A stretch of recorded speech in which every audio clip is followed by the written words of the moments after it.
I'm Ken Harbaugh. What could possibly go wrong? This is Burn the Boats, a show about making tough calls in tough times. America today faces a critical test. Our democracy is under threat. But good people are rising to the challenge. Now is the time to go all in. Now we burn the boats.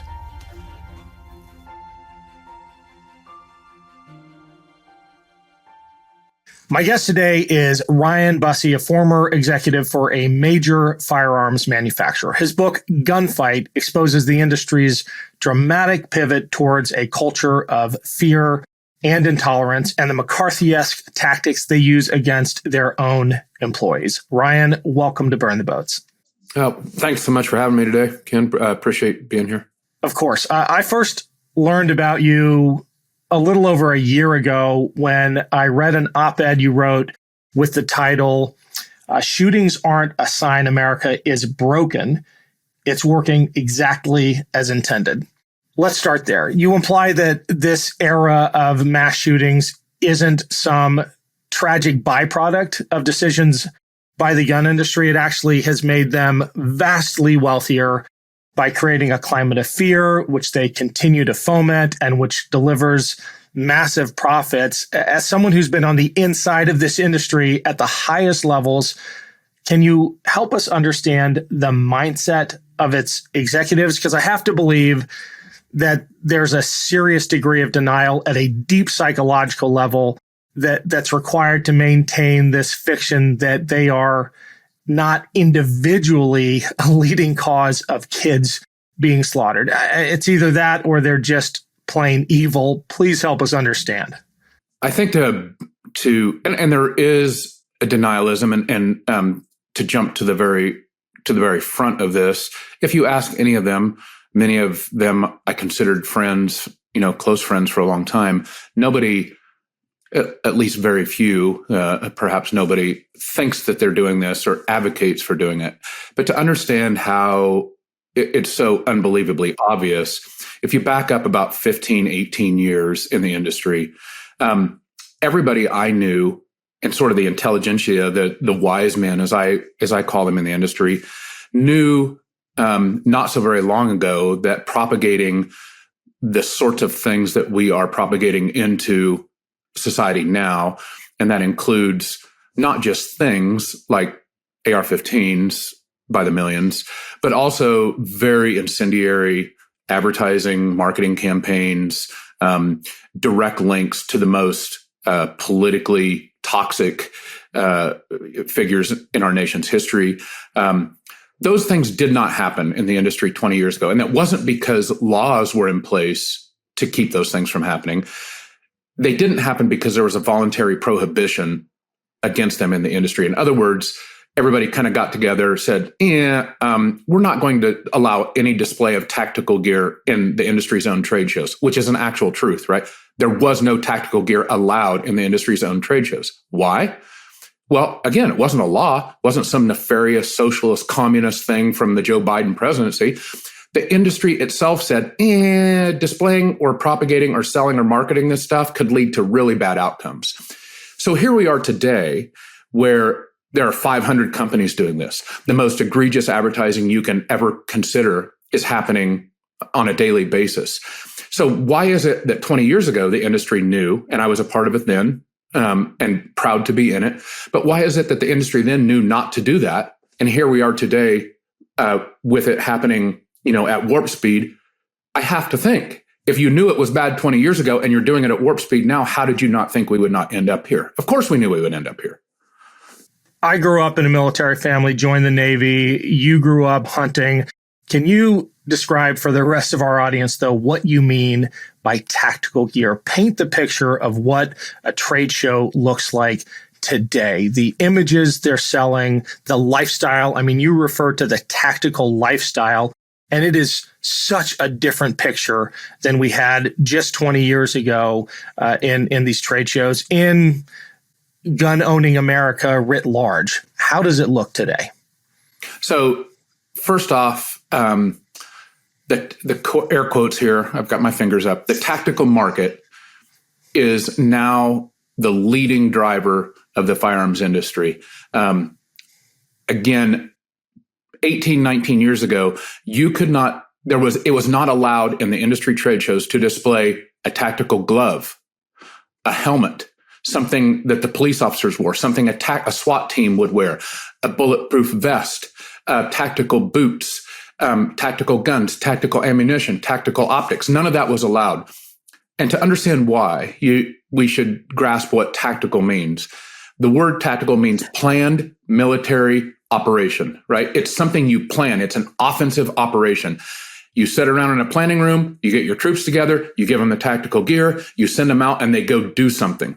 So it's not like you're sitting at home defending yourself against an armed band of thugs, right? That's not what tactical is. It has nothing to do with self-defense. It's about being offensive.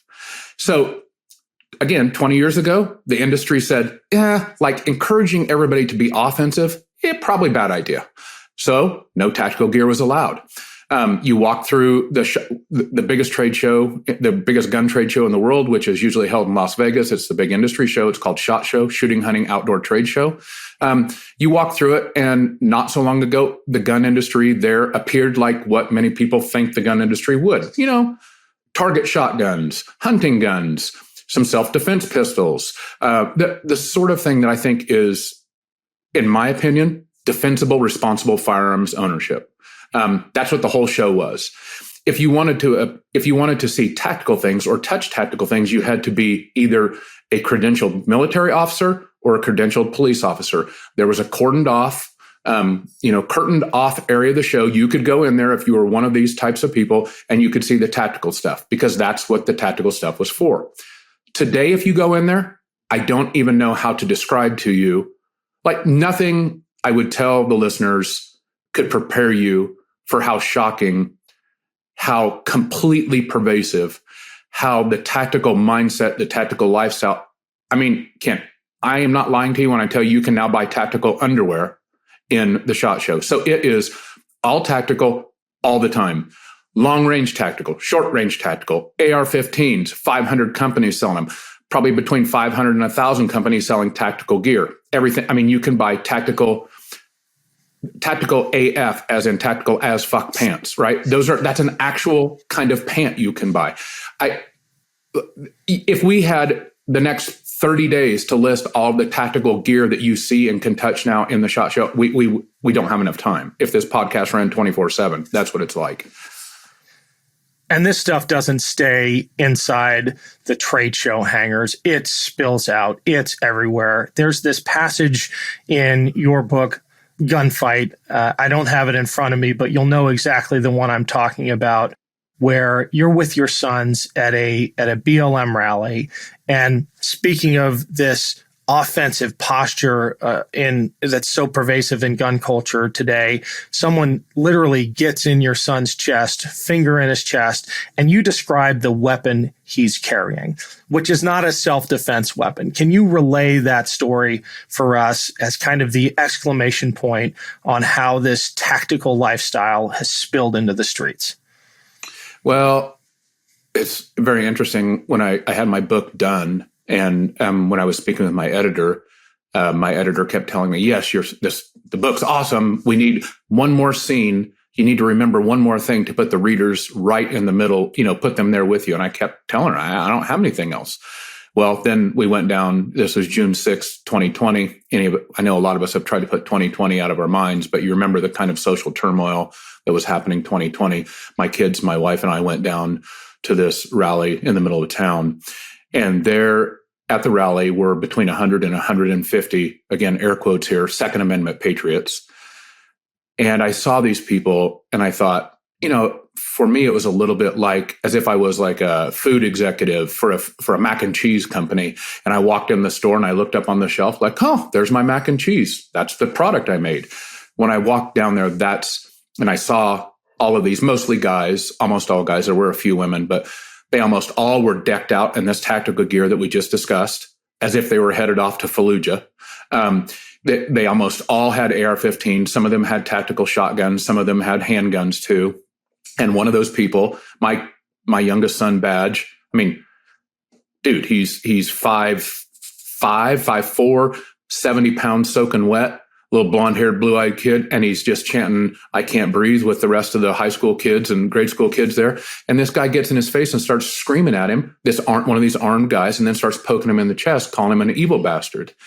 And I lost it. I mean, not just because it was my son, and I was very concerned for waving lighted matches around gasoline like that. It felt like the whole place could have exploded, I just feel like the whole country was that way. But also, it broke every norm of responsible gun behavior I could think of. Taking loaded guns into a place like that, intimidating people with them, open carry, marching up and down the streets. And if that wasn't sort of foretelling what we saw on January 6th, well, we know it was. You addressed the breakdown of these social norms within the industry in a recent ProPublica interview. You said that there wasn't a time too long ago, maybe 15 to 20 years, when the industry understood that a sort of fragile social contract needed to be maintained on something as immensely powerful as the freedom to own guns. And so the industry didn't do certain things. You've talked about this already. Didn't advertise in egregiously irresponsible ways. It didn't put company growth above all other things. There were just unspoken codes of conduct the industry knew not to violate. If those were upheld by social norms that have since crumbled, is there any hope that societal pressure and a return to those social norms can steer the industry back to being responsible, or are we way past that point? You know where I'm going with this. Is it time for the kind of legislation that is sometimes required to correct a breakdown in social order? Well, on one hand, I'm really kind of hopeful that we can fix it. And the reason I say that is because I lived in the industry where these very conscious decisions were made. It's not like gravity came down upon us and we're like, oh man, have to live with this new law of physics. It's not that way at all. And it's the same way with our politics, really, if you think about it. So many of the things that happened during the Trump years were not legal issues, although we're dealing with his legalities now. They were breakdowns in norms. They were things we chose. Well, we can unchoose them. So in that way, it's really quite simple to fix it. It doesn't require 2/3 votes in the United States Senate. It doesn't require veto overrides. It doesn't necessarily mean we need bombast from senators and Congress people to get all this done. They're just norms we chose. We could unchoose them. Now, as we both know, it's a lot easier to say that than to reinstitute norms of behavior. I have long believed that for gun rights, the most pro-Second Amendment position is the most ardently responsible position, because I think this right that we have to do with firearms in the United States is probably the most important and fragile thing about our democracy. We entrust ourselves as citizens to own something very powerful and that can remove rights of many, many other citizens in just a couple seconds. And with that kind of right comes immense responsibility. And I think, as with so many other places in our country right now, our balance between rights and responsibility is really out of whack. And so I think we as citizens, especially gun owners, like myself, I'm a proud gun owner, own lots of them, hunt and shoot with my boys, believe in self-defense. Either we refind this balance of responsibility, or the people of the country are going to find it for us. I'd rather do it voluntarily. Yeah. I think you invoked John Adams in your TED Talk, talking about the requirement for that balance between rights and responsibilities. I'm wondering if within the industry, even at your level at the top of the industry, is there a nuanced understanding or even any understanding of the history of the Second Amendment?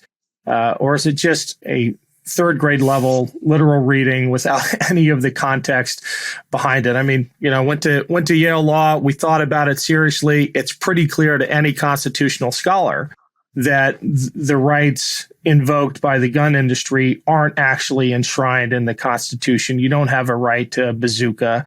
You don't have a constitutional right to an atomic weapon.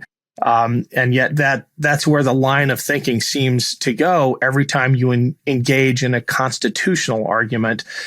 Is there a serious conversation within the industry about what the founding document actually prescribes? Well, there was.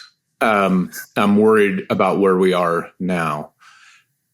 My answer to you is right now, I'm not sure, and I'm scared shitless about what the answer might actually be. There certainly was right up until the last few years. And again, if this sounds like it's mirroring our politics, you could ask this same thing about Republican politics, right? You could say, do these people, are they just doing this for show, or do they really believe the election was stolen? And up until about 6 months ago, I'd say, oh, come on, it's just for show. And now I'm like, oh man, I'm thinking they believe it. And it's quite similar to that in the firearms industry. Forever, for my existence, everybody understood that, again, this balance of responsibilities and rights meant that certain municipalities, states, regions, whatever, had the right to impose different regulations because the Constitution allowed that. And the best thing that the firearms industry could do was maintain that social compact so that the regulations were not onerous or the balance didn't get out of whack. And that meant things. In fact, the industry, most people that I knew, certainly after Sandy Hook, were for extending universal background checks. In other words, small, reasonable, really non-debatable sort of policies that were responsible things to do. Today, I'm worried that the Second Amendment absolutism idea, meaning, you joked about can't own a bazooka. I think it would scare you to know how many people associated with the industry now. Yeah, I'm not joking. They're not joking. They're not joking. They literally interpret the Second Amendment as a blanket authorization to acquire and own, as a private citizen, any arms. It says the right to bear arms, and they interpret that without. Well, you would find. I used to joke. I'm like, come on, you don't need an A-10 Warthog fighter plane parked in your driveway, right? And 10 years ago, people were like, have another beer, Busse. That's crazy. Now if you say that, I think you get half the people say, well, hell yes, I do. I can own one. Marjorie Taylor Greene just recently tweeted out, where can I, or maybe it was Lone Bobert. They're all the same, right? Where can I get an F-15 asking for a friend? And, little tongue in cheek, but it illuminates this slippery slope that you're talking about. Well, it ain't slippery. It's like a cliff. And, again, it's, the sort of the through line of my book is that if you want to understand what's going to happen in our politics, just look at what happens in the firearms industry, because it's a forward indicator of what's coming in our politics. And the sort of things that people like me and gun owners really responsible gun owners across America thought were unthinkable, crazy talk 5 or 8 years ago are now right in the heart of what I would call sort of the firearms rights movement. Same things happening in Republican politics. You would say, come on, nobody's really going to jump on this QAnon bandwagon. We have elected officials who are QAnon adherents now. So the same thing's happening. Thanks for watching, everyone. We've got a quick message from our show sponsor. But first, I've got a favor to ask. Growing a show like Burn the Boats depends on you. There was a time when thoughtful interviews with interesting guests could stand on their own, but these days, the algorithm is everything. The recommendations that show up in the feeds of YouTube viewers and podcast listeners depend on the reviews that shows like this get. So please give us a thumbs up, follow this channel, and if you're up for it, please consider clicking on the link to the podcast page and leaving us a 5-star review. It makes a huge difference. Thanks. Green Chef has expanded their menu. Now choose from over 50 weekly menu and market items with the option to mix and match meals in the same box without changing your plan. Get everything you need at Green Market, our one-stop shop for quick breakfasts, brunch kits, wholesome lunches, and more you can easily add on to your weekly order. Green Chef is the #1 meal kit for eating well, with meals that work for you, not the other way around. Celebrate summer with seasonal recipes featuring certified organic fruits and vegetables, organic cage-free eggs, and sustainably sourced seafood. Green Chef is the only meal kit that is both carbon and plastic offset. Green Chef offsets 100% of their delivery emissions to your door, as well as 100% of the plastic in every box. Plus, nearly all packaging materials are curbside recyclable in most areas in the U.S. Bring more flavor to your table this summer with Green Chef's delicious, nutritionist-approved recipes featuring certified organic fruits and vegetables and unique farm-fresh ingredients like tart cherries, truffle zest, and rainbow carrots. My absolute favorite is the spicy chicken and broccoli stir fry. Delicious. Go to greenchef.com/boats60 and use code BOATS60 to get 60% off plus free shipping. Green Chef, the #1 meal kit for eating well. As I've gotten older, I have noticed that on the occasions when I have an alcoholic drink, I don't bounce back the next morning the way I did when I was younger. Until I discovered ZBiotics. ZBiotics pre-alcohol probiotic is the world's first genetically engineered probiotic. It was invented by PhDs to tackle mornings after drinking. Here's how it works. When you drink, alcohol gets converted into a toxic byproduct in the gut. It's this byproduct, not dehydration, that's to blame for your rough next day. ZBiotics produces an enzyme to break this byproduct down. It's designed to work like your liver, but in your gut where you need it most. Just remember to drink ZBiotics before drinking alcohol, drink responsibly, and get a good night's sleep to feel your best the next day. The first time I tried ZBiotics was at a wedding. As instructed, I drank a bottle of ZBiotics before any alcohol and was amazed at how I felt the next day. Every time I have a ZBiotics before drinking, it makes such a difference the next day.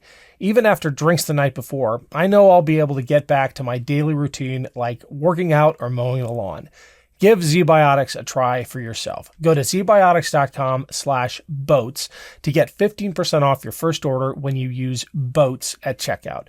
ZBiotics is backed with a 100% money-back guarantee, so if you're unsatisfied for any reason, they'll refund your money, no questions asked.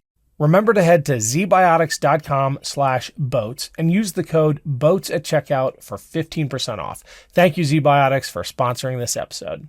Did you know that your temperature at night can have one of the greatest impacts on your sleep quality? If you wake up too hot or too cold, I highly recommend you check out Miracle Made's bed sheets. Inspired by NASA, Miracle Made uses silver-infused fabrics and makes temperature-regulating bedding so you can sleep at the perfect temperature all night long. Using silver-infused fabrics originally inspired by NASA, Miracle Made sheets are thermoregulating and designed to keep you at the perfect temperature all night long so you get better sleep every night. These sheets are infused with silver that prevents up to 99.7% of bacterial growth, leaving them cleaner and fresher 3 times longer than other sheets. Miracle sheets are luxuriously comfortable without the high price tag of other luxury brands, and they feel as nice, if not nicer, than bed sheets used by some 5-star hotels. Stop sleeping on bacteria. Bacteria can clog your pores, causing breakouts. Sleep clean with Miracle. Go to trymiracle.com/boats to try Miracle Made sheets today. And whether you're buying them for yourself or as a gift for a loved one, if you order today, you can save over 40%. And if you use our promo BOATS at checkout, you'll get 3 free towels and save an extra 20%. Miracle is so confident in their product, it's backed by a 30-day money-back guarantee. So if you aren't 100% satisfied, you'll get a full refund. Upgrade your sleep with Miracle Made. Go to trymiracle.com/boats and use the code to claim your free 3-piece towel set and save 40% off. Thank you, Miracle Made, for sponsoring this episode. Hi, Burn the Boats fans. I want to take a quick break to talk about our sponsor for today's show, Rhone. Men's closets are long overdue for a radical reinvention, and Rhone has stepped up to the challenge. Rhone's commuter collection represents the most comfortable, breathable, and flexible clothes I've ever found. Rhone makes it so easy to get ready for any occasion. The commuter collection offers the world's most comfortable pants, dress shirts, quarter zips, and polos. Rhone's comfortable 4-way stretch fabric provides breathability and flexibility that leaves you free to enjoy whatever life throws your way, from your commute to work to weekends at the kids' ball games. Looking good is easy with Rhone's wrinkle release technology, which makes wrinkles magically disappear, seriously, as you wear the products. It's really that easy. I don't have time between work and family and everything in between to worry about dry cleaning or ironing. With Rhone, I don't have to. I just wear and go. And I feel great doing it. Even after a long day, Rhone feels clean and new and just as comfortable as the moment I put it on. You got to try it out. Head to Rhone.com/boats and use promo code BOATS to save 20% off your entire order. That's 20% off your entire order when you head to RHONE.com/boats and use code BOATS. Trust me, Rhone makes choosing what to wear not just easy, but classy and comfortable. That's Rhone.com/boats. You've said that there's no nuance left at the NRA, and we'll talk about some of the even more extreme organizations as well. But when their rhetoric seems to have gone to like the maximum fear-mongering extent possible, where do they go from there? If they are literally at the point where they are convincing their followers and their political mouthpieces are parroting this, that the socialist government of Joe Biden is coming after every gun, how do you keep ramping that up? I mean, I guess there's a hopeful element to this question in that at some point rhetoric becomes so absurd that its purveyors lose authority, lose moral authority, lose credibility. You've been in this world longer than I have. Where do you see it going? Well, you can, I'd like to think you're right that there is this jump the shark moment where reasonable people in the country say, okay, obviously these people are crazy. They're espousing things that are nuts, right? I have missed my guess a few times, though, about how soon we're going to get here, because I thought we've reached that point about 4 or 5 times already. Yeah, me too. To give you an idea of where this is going, and it goes right back to the interpretation of the Second Amendment. The country from the 1930s to 2008, we basically went 75, 80 years without really any meaningful Second Amendment Supreme Court case. And for the most part, during that time, gun legislation, gun laws were ruled by a U.S. Supreme Court case called Miller. I don't remember the rest of you maybe do. But essentially it said you balance rights with the needs of a society that needs to remain safe. So every law that came before the Supreme Court had this balancing aspect. People want to be safe and maintain their rights, and we also have the right to own guns. Scalia with Heller upended that, and then Bruin last year really upended that. And so the NRA has seen all this sort of like a dog catching the car. And now the NRA has gone from, yes, we have the right to own guns. Yes, we have the right to self-defense. Again, things that I believe, to now to jack it up a little bit more. Now they say, you must own guns to be ready for an armed civil war. Not you have the rights. You must. You have a patriotic duty to buy guns to be ready to use against your fellow citizens when the time is right. So you see, it's gone from self-defense to prepare yourself to shoot fellow citizens and be proud of it. The industry is preparing people for an armed civil war. People are training and engaging and arming themselves for an armed civil war. I say it's sort of like you dump 50 million hammers into society. Somebody's going to find a frickin' nail. And that's what I'm worried about. Me too. We've had some shocking conversations recently on this show with people like Stan McChrystal, who are terribly worried about this. And he would know, right? He led our counterinsurgency efforts in Iraq and Afghanistan. I've got to ask, though, and back to your encounter with this Second Amendment patriot, so-called, at the protest with your sons, how tough are these guys really? I encounter them as well. And I think about the guys and women I served with overseas and how most of them just laugh at the cosplay, at the tactical lifestyle, as you described it. Can you shed some light on like the mentality of people who dress up like that, who compensate for something in their lives by wearing tactical AF underwear? So I think two things can be true here. first off, your insinuation about the degree to which they're jokes. In the industry, we had two words for them. Some people call them tactards. Some people call them couch commandos. Okay. And so you can get from those, neither one of those terribly politically correct terms, the degree to which the industry itself sees these people as jokes. So yes, there are that. We've all seen the pictures. It's easy to joke about them. I think most of them are gutless. Most of them are cosplay, but an increasing amount are ex-special forces guys, are military officers themselves, actually have some training. And this is a lot like January 6th, right? A lot of those people were jokes.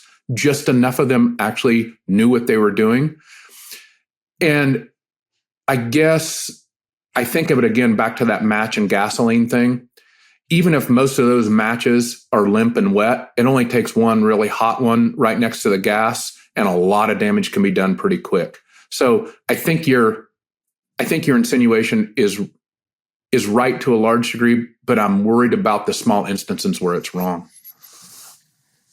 That is such a validation of a thesis I've been working on for a long time. The vast majority are clowns, but it really doesn't take many force multipliers, as we say in the military, to marshal that energy and that propensity for violence to do incredible damage, as we saw on January 6th. The tactical formations on January 6th that led the breaches, those were disciplined folks. A lot of them were vets. So I see exactly. You had what? Thousands and thousands of people there. Think if you just had 50 with loaded, or 20 with loaded ARs and a bunch of 30-round magazines going to town. I mean, 5. Man, that would have been that could have turned into something unbelievably tragic. Yeah. You focus a lot on the NRA, but I think we'd be remiss if we didn't acknowledge that there are even more extreme groups out there. And part of the NRA's trajectory to the extremist position they're in was an attempt to protect that flank, to counter the extremism of other groups and claim that ground. You were actually part of that. I don't know if this is an opportunity for you to explain your role in forcing the NRA to some of this extremist position when it came to security locks on weapons. But that was an attempt by the NRA to make sure that their membership wasn't siphoned off by even more extreme organizations. But those extremists still exist, and in some ways they're even more frightening than the NRA, right? Yeah, so I'll roll it back a little bit. You're referring to the Smith & Wesson agreement with the Clinton administration in 1999 and 2000. I was a pretty new kid, 28-year-old, 27-year-old kid in the industry then. And I did participate when the CEO of Smith & Wesson jumped on stage with Bill Clinton and kind of announced to the industry that he had struck a deal. The industry freaked out, like, oh gosh, we're going to have to live with all these onerous marketing requirements. It was, to simplify it, it was a bit like the cigarette settlements which preceded, and which everybody was very worried about. And so Smith & Wesson, just to try to end run that, decided to strike a deal with the Clinton administration, and they tried to speak for the whole industry. And I liken my participation then kind of like a kid in World War II. I didn't have to be told anything. I just ran to the recruiting office and started doing what somebody told me to do. And I helped organize a boycott against Smith & Wesson, and we basically ran them out of business, and we got that deal killed. And I saw right then how the NRA and the industry was forming up really the beginnings of a very, very powerful cancel culture, right? You step out of line, we'll run you out of business, we'll cost you your job. Smith & Wesson, soon after that, was sold for $15 million with an M dollars because it was worthless. It was revived by people from the NRA. And in 2016, Smith & Wesson's market cap was $1.69 billion, 15 million to 1.69 billion. So it gives you an idea of how low Smith & Wesson was driven to what they became again. And I think that now that became a precursor not just for how powerful the industry would be in keeping everybody in line, but what would eventually be done with right-wing politics too, right? That nobody steps out of line in the Trump administration. You get, run out of, it's cost everything. Now what's happened, and the NRA did, their mindset, their organization did drive all of that. Now with the weakening of the NRA, which we've seen some, they're still an organization. They're still powerful. They're probably not at the apex of their power like they were a few years ago. So around the fringes, these more radicalized groups are setting an even more radicalized path, and the industry is following them because it's just like the political base in the Republican Party. The elected officials have to follow the radicalized base because that's where the voters are. Well, the NRA started NRAism, and then after it got weakened, it handed it off to these more radicalized groups who are taking the base in even more radicalized directions, and the industry is following those people too. When I think about how society usually addresses social ills through legislation, through adapting social norms, I'm trying to see how that can be mapped on to our firearms crisis, because pick any other ill, gambling, drinking, smoking, guns are different in that they last forever. They don't expire. A gun in society is going to be around for hundreds of years. Do we have the mindset to address the ubiquity of guns now? I think you wrote 120 guns for every 100 Americans, over 400 million firearms, double today what we had just 20 years ago. And it's not like we can pull them out of circulation the way you can with a consumable.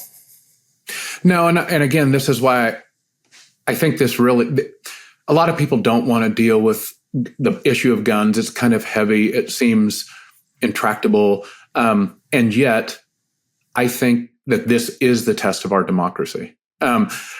We either figure out a way to deal with this, and it's not going to be, nothing in a democracy is perfect. I'm so over on both sides of this. We have to have all guns all the time, or we're going to take people's guns. Come on. That's not the way democracy works. Definitely not ours. It's going to be messy in the middle, in the gray space. Welcome to doing the hard work of a democracy.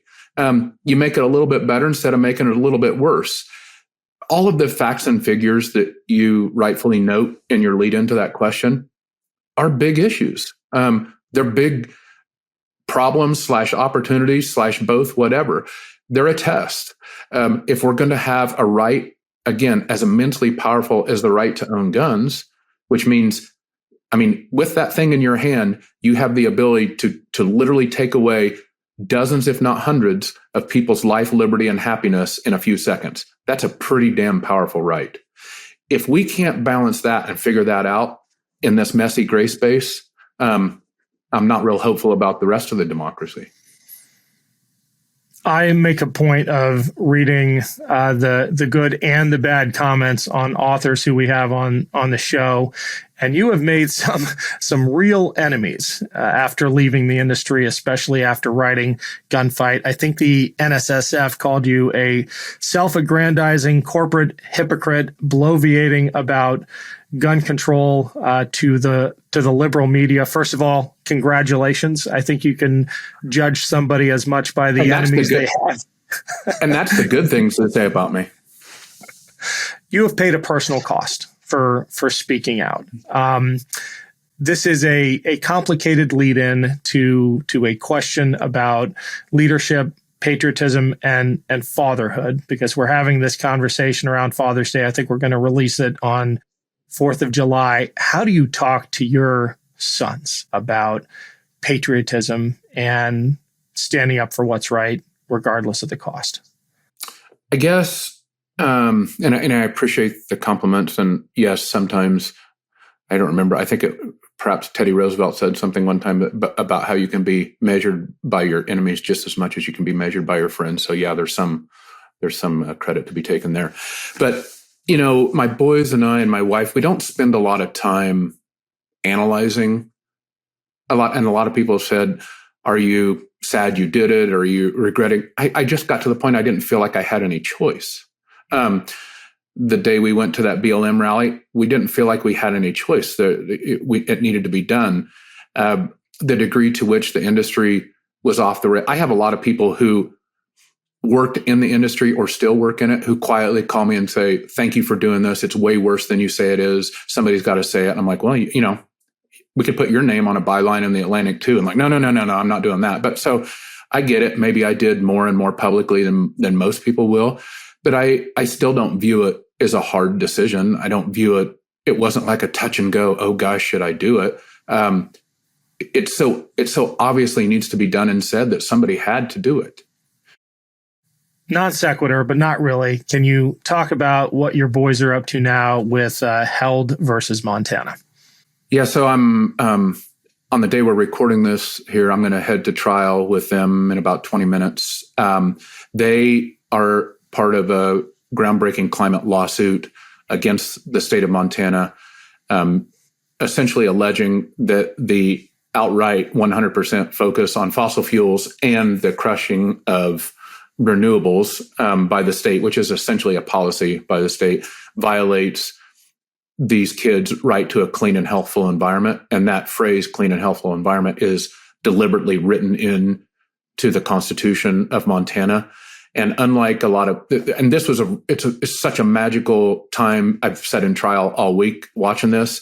Unlike constitutional questions in the United States, we still have 9 of the 100 framers, still 9 of the framers of the 1972 Montana Constitution alive, including the one who wrote the preamble and helped construct Article 9, which is the right to a clean and healthful environment, which has an affirmative phrase in it that says the state and the people of Montana shall improve the environment for the citizens of Montana. Not may, not could, shall. And she was there. And so any debate about what this phrase means, well, there's not a lot of debate. The framer is sitting there. The person who wrote it and debated it is sitting there. And so it's been quite a magical time to see this. Now, it's a hard case to win. If it does, it'll be groundbreaking across the country. But these kids are just standing up for their future, and I'm really quite proud of them. They're an impressive bunch of kids. Well, it's groundbreaking either way. The idea that a generational fight like this over an existential question is taking place in full public view in a court of law, it's going to lead to others. So hats off to them. You're clearly doing something right. Happy Father's Day, Ryan. It's been amazing having you on the show. Hey, thanks for all the work you do. And, here's to America. I love the flag in the background, and I'm all about taking back patriotism. So thanks for what you're doing.